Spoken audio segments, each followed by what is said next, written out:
एक दिन मैं अपने गांव जा रहा था, तो गांव जाते-जाते बहुत रात हो गई और रात होने के कारण मेरे को रिक्शा ना मिल पाया, तो मैं अपने गांव पैदल जा रहा था। तो जब मैं जा रहा था तो मुझे पीछे से किसी की आवाज़ सुनाई दी, तो मैंने पीछे मुड़कर देखा तो वहाँ पर कोई नहीं था। फिर मैं थोड़ा-सा डर गया।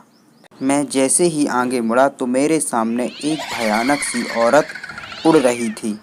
तो मैंने जैसे उसे देखा तो मैं बहुत ज़्यादा और मैं डरकर भागने लगा, तो मुझे मेरे गांव के एक चाचा दिखाई दिए। तो उनसे उनके साथ मैं अपने गांव चला गया।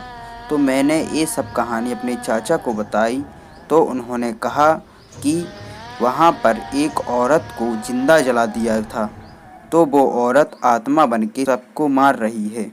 उसने 1-2 लोगों को मार भी दिया है।